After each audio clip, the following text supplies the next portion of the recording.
everybody, it's Ryan McCaffrey from IGN, joined by Tynan Pearson, the lead multiplayer level designer at 343 Industries on Halo 4. He is being kind enough to take us on a behind-the-scenes strategic developer insight tour of all 10 Halo 4 multiplayer maps. This one is called Ragnarok, and something tells me I'm going to like this one a lot. Yeah, this map may be familiar to you if you're a Halo fan. This is the return of a curious gorge that was once in a Halo title before. Well, that narrows it down to 2 maps, so let's see which one it is. All right, Ragnarok is the return of Valhalla. One of Halo 3's finest maps, for sure. What has changed about it? So we've kept the layout, hills, and structures mostly the same. There's been additional art detail put in, but we've also had to make a few minor changes to certain things to make sure that the vehicles function with our current sandbox and that the level flows with the new details of the default player package. So as you get in here, you can see that this is the Valhalla that you know and love, except reimagined way prettier as Ragnarok. So the Forerunner structures have changed. We've got, all new artistic details and elements that have been added. Let's take you through a tour of the interior of the base. So coming in here, you can see that still familiar elements, minor things have been added, but do we still go inside structure, the base to pick up the battle rifle? No, that's actually changed. Weapon placement has changed in the map just based on the initial ordnance and the new ordnance system. Plus, because you can spawn with a BR immediately in your custom loadout, yes. There's no need to actually have it placed in the same location. So do we still have a power weapon in the middle of the map? There are power weapons in the map. Some of the initial ordnance actually spawns randomized locations of power weapons, one of which is the binary rifle, which is a one-shot precision kill weapon. It's the Forerunner sniper rifle, but the interesting detail about it is that whenever you do pick it up and you zoom in, there's a red laser leading exactly back to where you're pointing at, and it can kill in one hit any location. So you can graze somebody's toe and they will still disintegrate. So yeah, you can see familiar routes, familiar paths.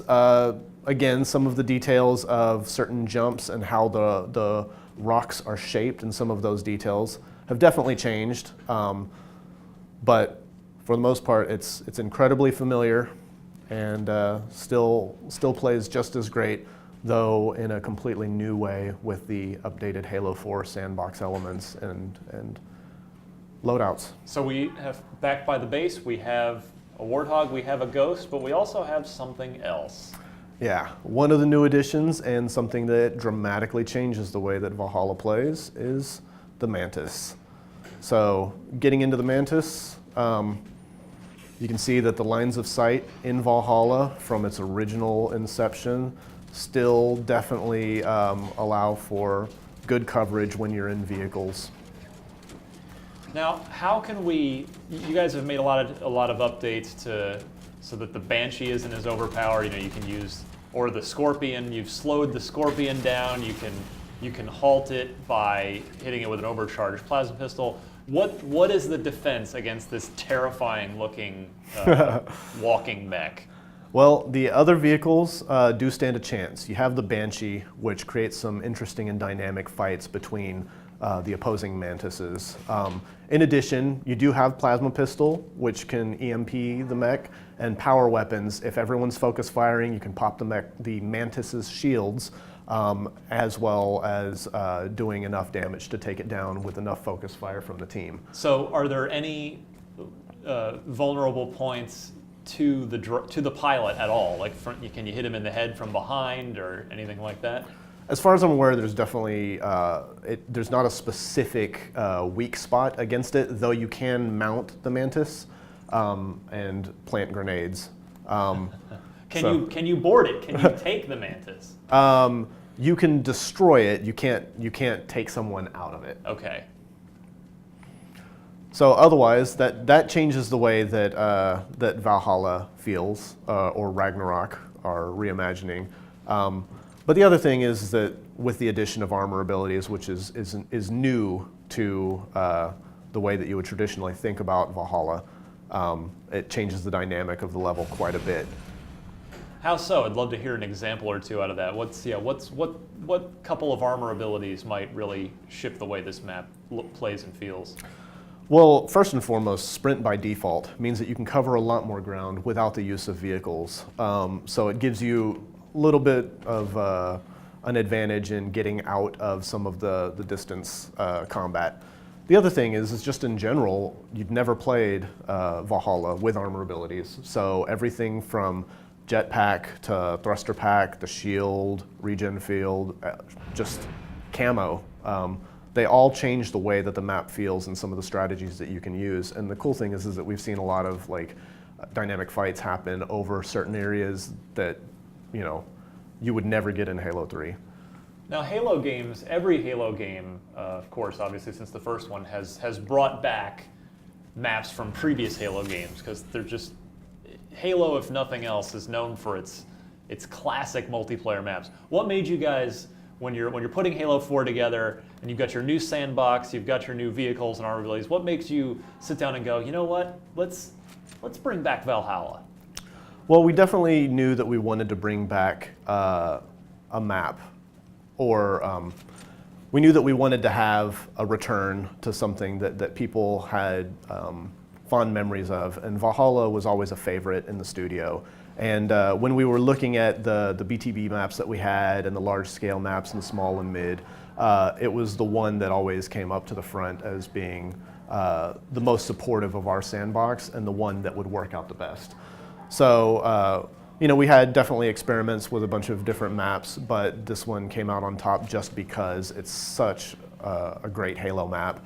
And it just does so many things that we wanted to take advantage of. So rather than build something that facilitated the same purpose, why not bring back one of the best? Any pro tips for Valhalla this time around? I guess it's basically making sure that you have a coordinated team in regards to the usage of the Banshee and the Mantis. So don't try and go toe-to-toe with the Mantis with the Banshee unless you're in an advantageous situation, because, you know, depending on the exchange, if you're flying too high, then the Mantis can mow down the Banshee with the chain gun and missiles. That actually brings up a good point before we close out this particular video. Is the Banshee good for coordinating a team effort, and should you use it to protect the Mantis? Can the two of you, I mean, the Mantis is obviously very slow and the Banshee is very quick, but if you sort of circle around the Mantis, is that a good way to protect your player in the Mantis? It's definitely possible. I mean, the great thing about the Halo sandbox is that everybody plays differently, and it's up to teams to kind of define their own strategies. We've found with some of the teams that we've put together on competitive modes that protecting the Mantis works really well even with just a ground team. Just people clearing them out and making sure that the Mantis isn't fully exposed and out of cover. But again, a good Banshee flyer, you know, is always going to be devastating with the Banshee bomb, which makes a comeback. So making sure that you use cover and you know, keep out of range of some of the longer range power weapons, you'll be able to defend the Mantis with a Banshee. So coordination is always good. Although now that I actually think about it, maybe would the Ghost be a better protector, because you really can just sort of stay with him and circle around him. It's possible. Yeah, I mean, that's the great thing about Halo is like it's up to people to kind of experiment with the things that they feel might work, and you might be able to test that whenever you play yourself. So let me know what you think whenever you you get in there and you're trying to find a way to protect your Mantis. Well, that is Valhalla returning as Ragnarok. Keep it locked to IGN for developer walkthroughs of all 10 Halo 4 multiplayer maps.